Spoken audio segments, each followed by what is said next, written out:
আসসালামু আলাইকুম, welcome to classical education BD. আজকে আমি রসায়ন প্রথম পত্রের দ্বিতীয় অধ্যায় গুণগত রসায়ন নিয়ে আলোচনা করব। তো আলোচনার প্রথমেই আমি একটু পয়েন্ট অ্যাড করে নিচ্ছি আলোচনার সুবিধার্থে। তো গুণগত রসায়নের মধ্যে আমাদের অনেকগুলা আলোচনার বিষয় আছে। তো আজকে আমি মেনলি আলোচনা করব পরমাণুর মূল কণিকা নিয়ে। আমি আলোচনা করব। তো মূল কণিকা আলোচনা যাওয়ার পূর্বে আমরা কয়েকটা জিনিস একটু জেনে নিই। প্রথমত আমাদের অণুর আবিষ্কারকটাকে। অণুর আবিষ্কারক আমাদের বিজ্ঞানী ডাল্টন। পরমাণুর আবিষ্কারক বিজ্ঞানী অ্যাভোগাড্রো। আর 1911 সালে বিজ্ঞানী রাদারফোর্ড তার বিখ্যাত আলফা কণা বিচলন পরীক্ষার মাধ্যমে নিশ্চিত রূপে প্রমাণ করেন যে পরমাণু বিভাজ্য। বিভাজ্য মানে কি? যে যাকে ভাঙ্গা যায়। তার মানে পরমাণুকে ভাঙ্গা যায়। এখন পরমাণু কতগুলো ক্ষুদ্র ক্ষুদ্র কণিকা দ্বারা গঠিত, যাদেরকে আমরা বলি মূল কণিকা। এখন এই মূল কণিকা জিনিসটা আসলে কি? যে আমাদের এই যে পরমাণুটা কিন্তু অনেকগুলো ক্ষুদ্র ক্ষুদ্র কণা পার্টিকেল নিয়ে গঠিত। যে ক্ষুদ্র ক্ষুদ্র কণা বা পার্টিকেল গুলোকে আমরা বলি মূল কণিকা। তো এই মূল কণিকার সংখ্যা প্রায় 200-র মতো। এই মূল কণিকাকে আমরা তিনটা ভাগে ভাগ করতে পারি। একটা আমাদের স্থায়ী কণিকা, একটা আমাদের অস্থায়ী কণিকা, একটা আমাদের কম্পোজিট কণিকা। এই অস্থায়ী কণিকাকে মানে এই যে আমাদের অস্থায়ী কণিকাটা, ওর সংখ্যা প্রায় 100-র মতো। তো প্রথমে আসি যে স্থায়ী কণিকা জিনিসটা আসলে কি।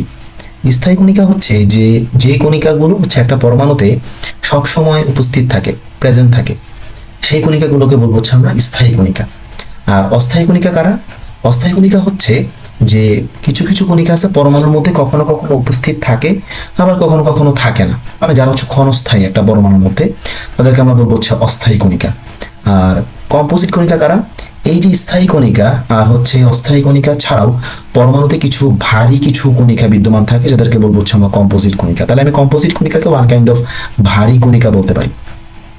তো এখন আসি স্থায়ী কণিকা কি কি। পরমাণুতে যে স্থায়ী কণিকা বলতেছি, কি কি স্থায়ী কণিকা আছে? পরমাণুতে স্থায়ী কণিকা আছে তিনটা। একটা ইলেকট্রন, একটা প্রোটন, একটা নিউট্রন। আর অস্থায়ী কণিকা কে কে আছে? সংখ্যা তো প্রায় 100-র মতন।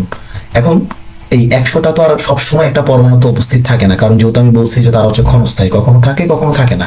তো বিশেষ করে 9টা কণিকা অস্থায়ী কণিকা হিসেবে বেশিরভাগই পরমাণুতে বেশিরভাগ সময় একটা পরমাণুতে উপস্থিত থাকে। তো কে কে? Neutrino, anti neutrino, graviton, positron, positrino, meson, boson, pion, muon ইত্যাদি।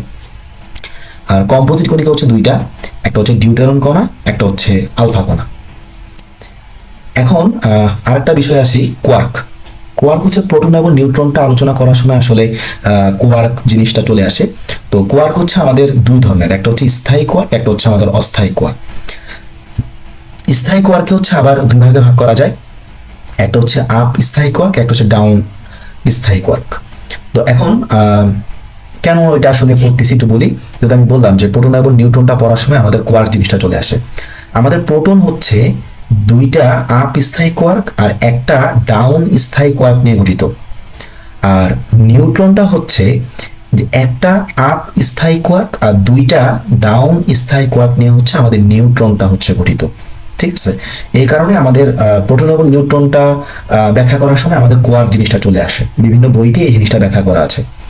আর অস্থায়ী কোয়ার্ক 4টা, বটম, টপ, স্ট্রং আর চার্জ। তো আমি বুঝতেছি অস্থায়ী মানে তো একটু আগে বললাম যে যারা ক্ষণস্থায়ী বা টেম্পোরারি, কখনো থাকে বা কখনো থাকে না, এরা আমাদের অস্থায়ী কোয়ার্ক। তাহলে এই বটম, টপ, স্ট্রং, চার্জ এটা কখনো থাকে কখনো থাকে না।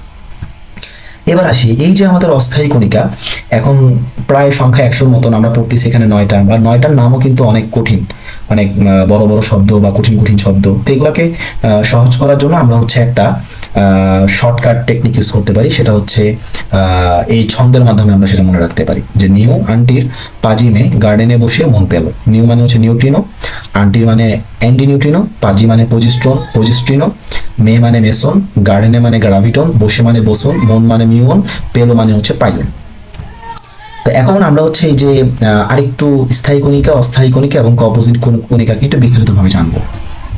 তাহলে প্রথমে মূল কণিকা। মূল কণিকা জিনিসটা একটু আগে আমি প্রথমেই বলেছি যে যে সকল ক্ষুদ্র কণা দ্বারা পরমাণু গঠিত হয় তাদেরকে আমরা পরমাণুর মূল কণিকা বলা হয়। আর স্থায়ী কণিকা বা পার্মানেন্ট কোর পার্টিকেল, যে সকল কণিকা কোনো কোনো মৌলের পরমাণুতে স্থায়ীভাবে অবস্থান করে, মানে সব সময় থাকবে, তাদেরকে বলবো হচ্ছে আমরা স্থায়ী মূল কণিকা বা পার্মানেন্ট কোর পার্টিকেলস। আর অস্থায়ী মূল কণিকা বা টেম্পোরারি কোর পার্টিকেল, যে সকল কণিকা কোনো কোনো মৌলের পরমাণুতে ক্ষণস্থায়ীভাবে অবস্থান করে, তাদেরকে অস্থায়ী মূল কণিকা বা টেম্পোরারি কোর পার্টিকেল বলে, মানে কখনো থাকবে কখনো থাকবে না। আর ভারী কণা বা কম্পোজিট কণা, যাকে আমরা ইংলিশে হচ্ছে হেভিয়ার কম্পোজিট পার্টিকেল বলি, স্থায়ী ও অস্থায়ী মূল কণিকা ছাড়াও আরো এক শ্রেণীর ভারী কণা বিভিন্ন পরমাণু থেকে নির্গত হয়, এদেরকে আমরা যৌগিক কণা বা কম্পোজিট কণা বলে। এক কথা হচ্ছে এই কথাগুলো কিন্তু আমি মুখে কিন্তু প্রথমেই আমি বলছি, তো এখন আবার এখানে দেওয়ার উদ্দেশ্যটা হচ্ছে যাতে করে তোমাদের বুঝতে সুবিধা হয়।